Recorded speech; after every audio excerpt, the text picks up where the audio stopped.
Hello. I want to talk to you about British culture because it's the sort of thing we use as a paradigm, a baseline to compare everything against. And some people will tell you it doesn't exist or it's not existed, and some people will have twisted it to make their narrative okay with them because it matches up with British culture in some way. Look, some of the very bedrock of British culture is tolerance. Not dominance, not submission, tolerance. So we will tolerate others, we will accommodate others, but we will not submit to them. We've never submitted to people. We protect our home, our country, our borders, our religion, our practices, our way of life fiercely. That doesn't mean that we're intolerant. That just means that we're tolerant. That's the whole scope. We're in here. Tolerance. Okay, with regards to religious freedom, yes, that falls under tolerance too. You could be any religion you like in the UK. However, the religion of the UK is Christianity, and we will not accept dominance over that.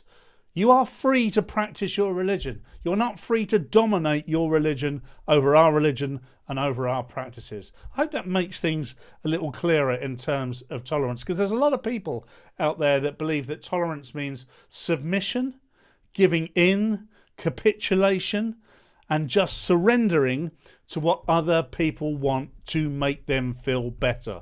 And that's all part of this be kind culture. By the way, there is no such thing as be kind. You cannot be kind without a set of boundaries and rules by which to abide by in order to bring people back in line when they're acting outside of that kindness. It needs to be measured in some way. The very people that tell you to be kind are the very people trying to control you, because they know British culture includes kindness and tolerance, and therefore you must obey to what they're saying. That's not true. You do not need to do that. Like I say, you do not need to submit. You can be tolerant without resigning yourself to the fact that you have to give up everything you believe. You're the incumbent. It's your culture. So therefore, you only have to be tolerant so far in order to be kind. You don't have to capitulate. I think I've made my point. But let's just look at some of the things that build British culture, because it's been lost a little bit, hasn't it? Our history is 1,000 years old. 1,000-year-old history. Deep historical roots going right back to medieval times, where we can trace a lot of our ancestry. Now, skin colour's never really been an issue until the last 50 or 60 years, because they've introduced different races. Now, there was always a proportion, a percentage of people that were of different background, different races, all welcomed, a lot of them working, a lot of them help build the infrastructure we see today. But they didn't build it, they helped build it. Okay, the great engineers of the time, the great workers of the time, were white British Christians or Northern Europeans, and in latter years, people from the Americas. Now, nothing wrong with that, okay? But again, within tolerance, we have an everyday lifestyle that people either envy or dislike, and it involves certain foods, fish and chips. Now, you can argue till the cows come home where fish and chips come from, where Christianity come from, where our patron saint came from.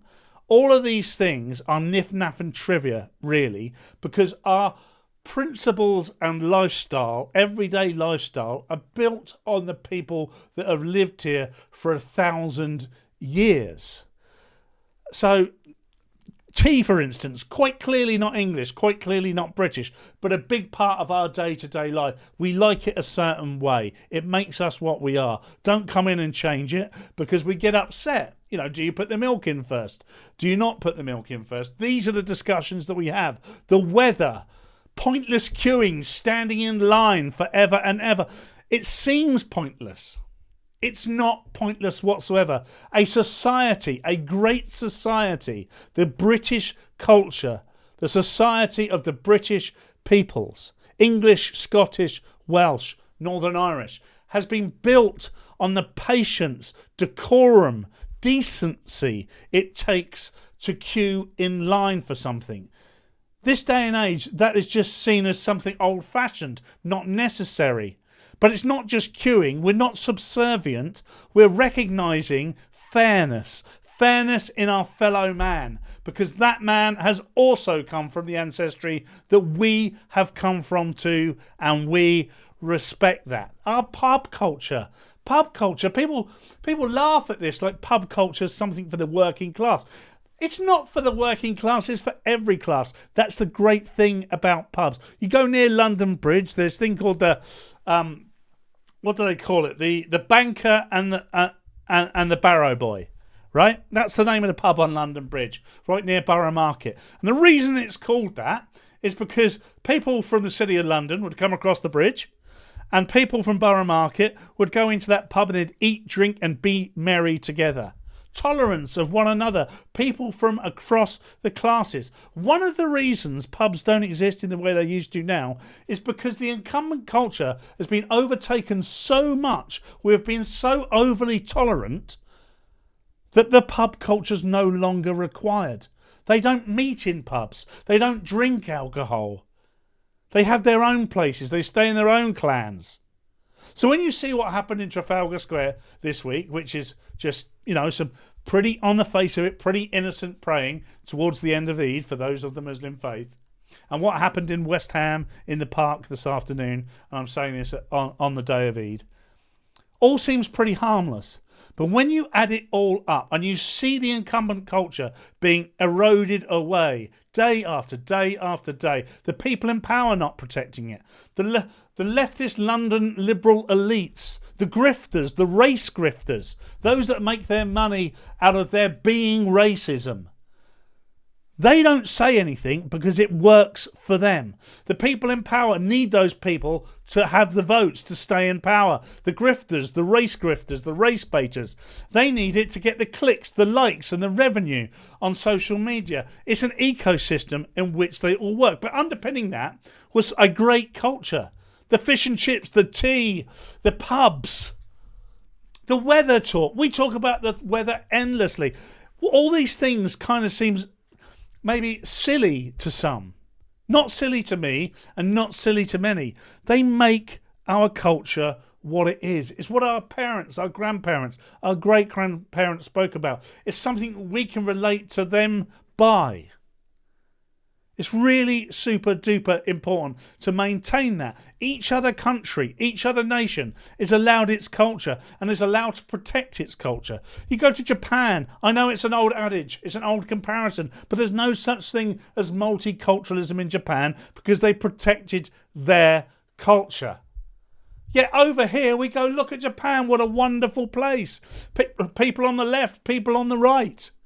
What a wonderful place and culture Japan is. I can't wait to go there on holiday. One of the reasons you can't wait to go there on holiday is because you will get unadulterated Japanese culture when you get there, and you'll be able to immerse yourself in it. You won't get this smorgasbord of absolutely everything where you've got to look over your shoulder in case you say or do the wrong thing. You know what rules to abide by. Arts, media and popular culture. Think of everything you love about popular culture. Most of it is a result of things like the Beatles, and I'm thinking of modern stuff now, but classical music, our literary heritage, William Shakespeare, a massive part of our culture. You'll see people try and denigrate William Shakespeare. The reason they do that, they go, oh, he didn't really write it, or he was a workman, or he was a transgender frog. The reason people do that is because if you ebb away at that enough, it becomes less important and people can't pin their culture to it. And when they can't pin their culture to it, someone else can come in with their tolerance and domination and take over. And that is what's happening. Think of all the bands in the 60s and 70s. All the great things that were produced during that time that came out of Britain. Rule Britannia. Britpop, Brit culture, the overtaking of going to the US and conquering the US with our culture. Great stuff. Great stuff. Primarily, by the way, produced performed by white people with British heritage. Nothing to be ashamed of. Just happens to be part of our culture, who we were and what we are now. Now, of course, the landscape's changed and people try to co-opt those things. And I understand why. When something's brilliant, why wouldn't you? When your country's a bad place to live, why wouldn't you come to us? And why wouldn't you come to us? Especially if we're going to make it free for you to live here. Bring your family, bring your children, make children, change the culture, do everything you want to do. Take the worst of where you come from, bring it to the best of what we've created, and tell everybody that we're wrong for noticing and questioning it. What an excellent system. Zach Polanski, Keir Starmer, Jeremy Corbyn, all of these people have stood on the shoulders of those cultural giants and said, come on in. To hell with it. We don't care.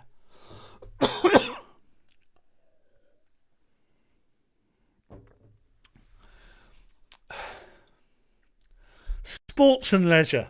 Look, sports and leisure, football. If you're watching in America, I know I've got some American subscribers. Soccer. Incredibly popular. Home with the Premier League. Football Association rules, okay? The FA Cup. 1888. All of these great things. The 1923 World Cup final. Wimbledon beating Liverpool in 88, 89. All of these fantastic things. My team, Portsmouth, winning the FA Cup in 1939 and holding the FA Cup for longer than anyone's ever held it because of World War II. Nobody played in the FA Cup again until I think 1946. Pompey held the FA Cup for 5 or 6 years. No one has ever done that. We won it again in 2008, okay? I went with my grandfather and my father in 2008. My grandfather was 9-10 years old in the 1939 FA Cup final. Pompey versus Wolverhampton Wanderers. Okay? He was there in 2008 with me and my dad. Generations of disappointment watching Portsmouth flounder in every league the English football system has to offer. But we were there in 2008. That was part of our culture. We sang a Christian hymn at the beginning of the FA Cup final in 1939 and in 2008. People from around the world love Football Association football, which is the foundation of absolutely everything you see across the world. There is no Messi, Pele, Ronaldo 1, Ronaldo 2. None of these things without Football Association rules football. Built for the working class man and woman in Britain. Yes, there's a checkered history when it comes to female football in England. I understand that, and it's being built back now. But that's not what it was about. You can't just come in and take it away from us and say it wasn't ours and say it's not important. It's incredibly important. Everything I've mentioned, from the cup of tea to, the pub, to the workers of Great Britain, they're all incredibly important. You owe them a debt of gratitude. Every single one of you owes them a debt of gratitude. Everyone in power today owes them a debt of gratitude. And these great engineers like Brunel, they wouldn't have been able to show you their great engineering if it wasn't for the white working class of Great Britain. And sure, you can identify 3 black blokes in there. Fantastic. Thanks very much, lads. We really do appreciate it. Honestly, not even taking the mickey now. We really do appreciate it. But let's not forget who the majority were. Why do we insist on forgetting? I know why. Because if we forget, then everything that's happening now is okay. Well, it's not okay. People are waking up, and this isn't some great far-right conspiracy. You haven't even got to be on the right wing to appreciate any of this now. Multiculturalism has brought many, many, many failings. Nobody's willing to accept that. What they're willing to do is point out, when I say nobody, by the way, I mean the liberal elites, the left-wing class of this country, the Zach Polanskis, the Jeremy Corbyns. the Keir Starmers, the HR project management class of which I was part of for 20 plus years. I saw it co-opted. I started working in that type of industry in 1997. On the very day that Tony Blair came to power, I started my first full-time proper job. And I was incredibly grateful. And I started it on a youth training scheme. Something that Thatcher had brought in. The much maligned, yet in retrospect, much appreciated Margaret Thatcher. Because she understood what we stood for. That's why we look back now and go, crikey. With rose-tinted glasses, I'm sure. Wasn't Margaret Thatcher a great woman? What do we see now in terms of leadership? Who of my culture, your culture, is going to stand up in the future and thank Keir Starmer for anything? It's going to stand up in the future and thank Tony Blair for anything. It's going to stand up in the future and thank Boris Johnson, Theresa May, all these great capitulators for anything. Nobody. And do you know what that's created? A huge vacuum.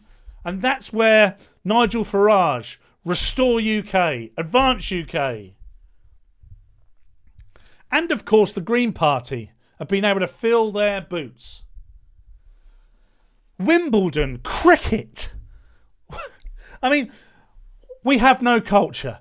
We have more culture than people could ever dream of. Stop looking over the fence and going, it looks good over there. What we've got here is fantastic. What we built here is fantastic. Okay? And it can rise again. It can be again. People can join that journey and be part of it. I don't care what political party. I mean, I'm on the right because I work for GB News, Talk TV, and I talk this way. I never started on the right. I just respect our country. I respect the people that came before us. That is British culture. Respect. Standing up for people. This tolerance is fine. Tolerance is a massive part. I've already said this. A massive part of what our country is about. But submission is not. Retreat and regret is not. That's not how we became successful.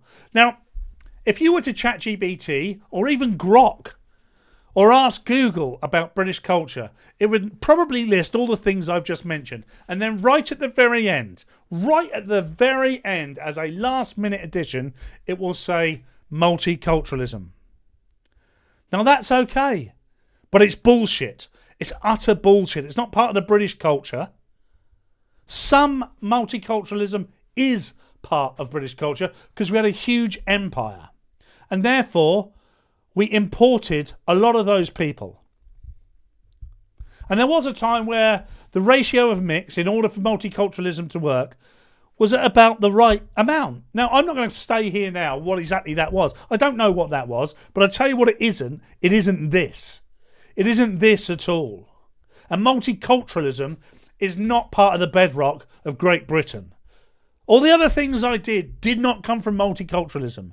They came from us going to other cultures, taking the best from it and building the best from that.